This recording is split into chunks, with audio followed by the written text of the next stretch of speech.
Our reading for today comes from the prophets. This is from the prophet Isaiah, chapter 2, verses 1 through 5. The word that Isaiah, son of Amoz, saw concerning Judah and Jerusalem. In days to come, the mountain of the Lord's house shall be established as the highest of the mountains, and shall be raised above the hills. All the nations shall stream to it. Many people shall come and say, Come, let us go up to the mountain of the Lord, to the house of the God of Jacob, that he may teach us his ways, and that we may walk in his paths. For out of Zion shall go forth instruction, and the word of the Lord from Jerusalem. He shall judge between the nations, and shall arbitrate for many peoples. They shall beat their swords into plowshares, and their spears into pruning hooks. Nation shall not lift up sword against nation, neither shall they learn war any more. O house of Jacob, come, let us walk in the light of the Lord. This is the word of the Lord. Thanks be to God.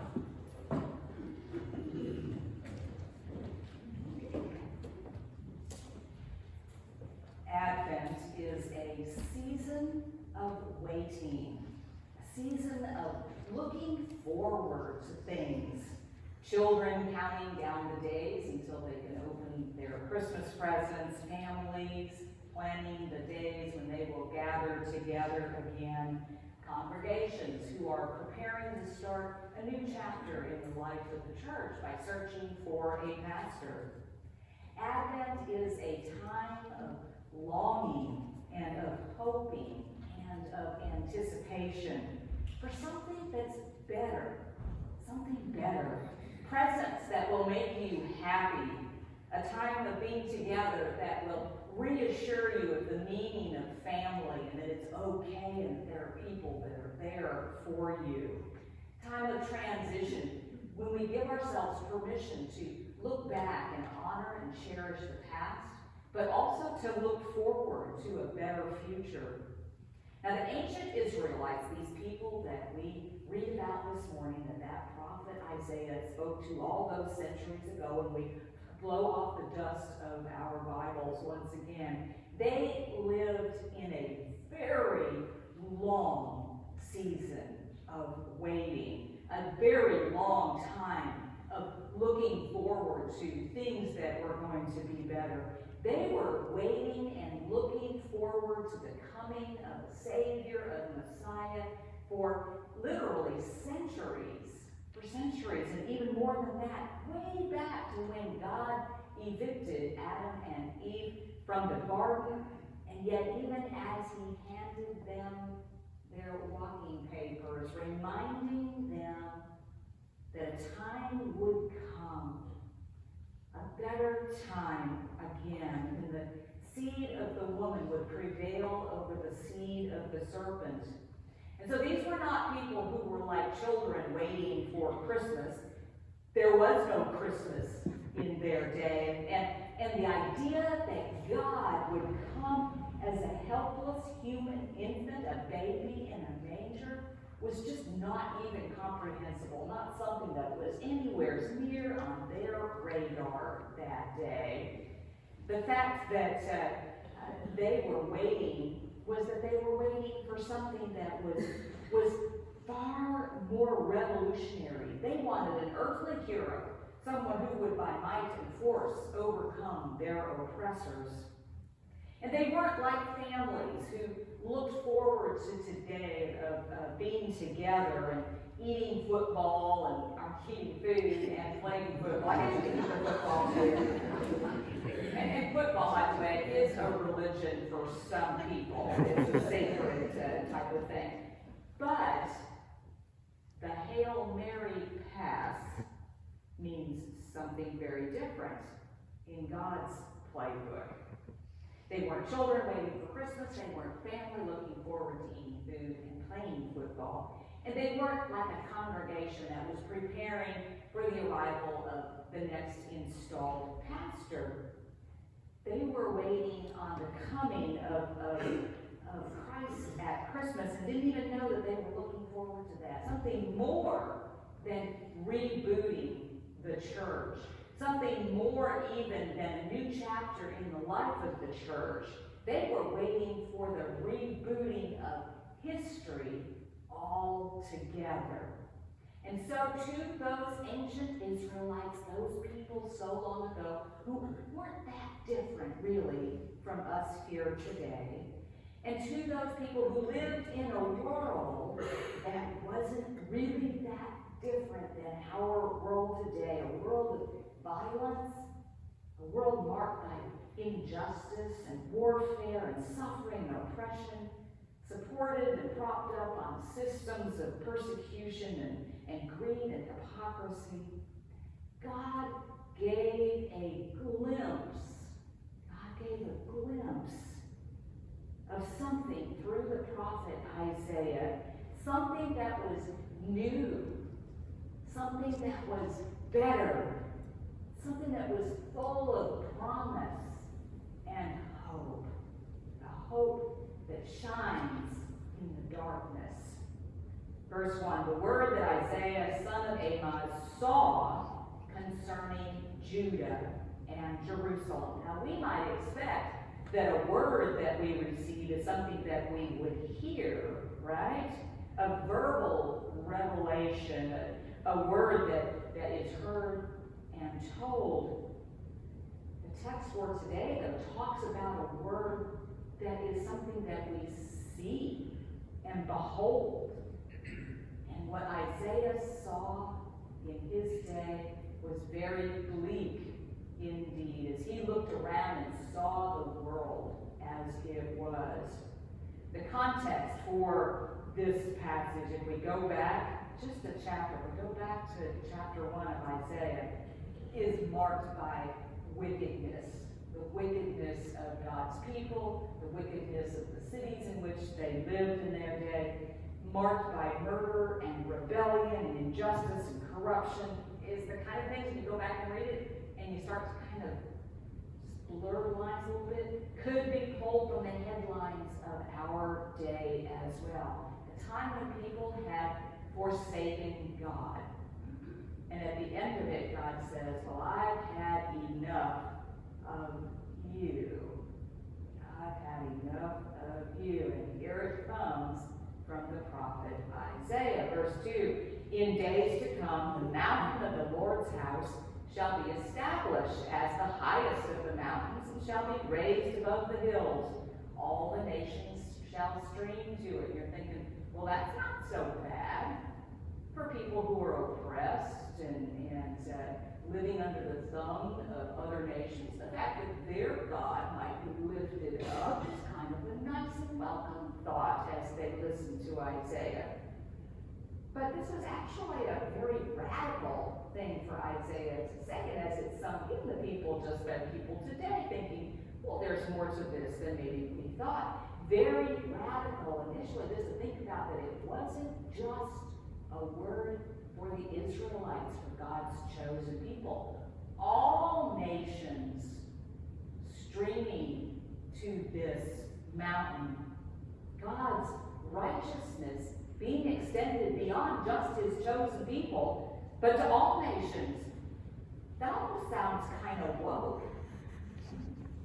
That's got a little bit of a ring of wokeness to it. And if we have a problem with that, we'll take it up with Isaiah and God. But this is multicultural and multiracial and multilingual. All nations streaming to God for hope. For hope. And yet what they discover is that it's a summons to appear. A summons to appear. We read on, verse 4. God shall judge between the nations and shall arbitrate for many peoples. Isaiah's vision incorporated a sense of God sitting like a judge in a very large courtroom. And if you want to see what this looks like, all you got to do is go down the road a little bit to one of those large arraignment courtrooms in Orlando. Orlando is visited by somewhat 60 million people or so every year. While a few of them are here, they commit crimes. And while some of them are here, unfortunately, sadly, they become victims of crimes. And so if you are in the court system, either as a perpetrator or as a perpetrated on kind of a person, you are going to hear a lot of different voices and languages. If you sit in a courtroom, you will hear all sorts of translation. I remember one day when the judge was just so frustrated, he just yelled out, "Does anyone speak Farsi?" Someone popped up and said, "Yeah, while I was in the service, I learned a little bit." "You'll do, stand up." That is what it looks like even in our day when a judge is judging all the nations. Taking pleas, handing out sanctions, people who are paying for what they have done or being put away for what they have done because that's just what needs to happen. Now some of those criminals, true sociopathy, true evil, but for the most part, passion, prejudice, poverty, these are the things that drive anger and resentment and fear and greed and envy. These are the kinds of things that we might put all into the basket that we call enmity, which just means being opposed to one another. We put it all into that. And if, as Isaiah suggests, we could end the enmity with, for example, love, then we might end the violence. And if we end the violence, then we wouldn't need the weapons to commit the violence. And so this phrase from Isaiah that has been badly taken out of context and applied in so many ways that we might hear in other contexts in our lives, "They shall beat their swords into plowshares and spears into pruning hooks. Nation shall not lift up sword against nation, neither shall they learn war anymore." Isaiah describing this vision of what he saw of something, this word coming, that would be something that would take away the instruments of diminishing and taking away life, and instead replacing it with an instrument of sustaining life. Take away the swords, because we don't need the swords. If we live in a world of love, there's no need for those swords. Replace it with instruments that sustain life, plowshares, pruning hooks. Isaiah's vision is kind of pie in the sky. It's really kind of ridiculous, right? If we listen to it, if we even today, we're like, well, that's kind of absurd. Only a fool would preach this kind of hope. Only a fool. You know, because the real world that we live in is just full of suffering and sorrow, and it is bleak. It is bleak. Any number of commentators who will tell you that hate is on the rise, insanity is on the ropes, and faith is unfashionable. And yet, we light a candle of hope, small light in the darkness of our lives that gives us permission to imagine the impossible, a baby, a divine baby, born in a manger, out of God's love for us, sent to be as us, to live with us, and to be for us, and to die for us, so that he might be raised as the first fruits of life for us. Even if we don't know when or how that coming will be. At Advent, we are dared to be fools enough not only to preach texts like this, but to believe in the hope of that word. Advent challenges us to walk in the ways of the Lord as if it were a present reality in our bleak world. Verse 3, come, let us go up to the mountain of the Lord, to the house of the God of Jacob, that he may teach us his ways and that we may walk in his paths. We who live on this side of the cross, we know that the word that Isaiah saw is the word that became flesh. The word was Jesus, born at Bethlehem, to be that light to shine in the darkness of our hopeless world. The early Christians were called followers, not of Jesus, but of a way of walking in that hope. We are still called to be followers of that way, to walk in that hope today, to have hope in our lives in whatever ways that we may need today. You and I, all of us here who have crawled through the glass that has been shattered in our lives, to be here this day, to hear the word of hope for the things that we need. I hope that the cancer hasn't spread. I hope that my marriage can be saved. I hope that my child or my grandchild isn't going to get into that fentanyl that's killing them all.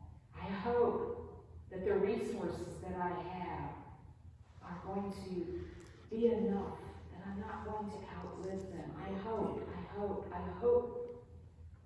whatever it is that we need to put our trust in for this life. O house of Jacob, come. Let us walk in the light of the Lord. Come, let us walk. Hope is an invitation. It's not a directive. It's not a must. It's not an admonition that you should walk in the way of the Lord. It's not a lecture, which is, look at what happens when you don't walk in the way of the Lord. Come, let us walk is an invitation. We live by hope when we choose to walk in the light of the Lord. Let us see what will happen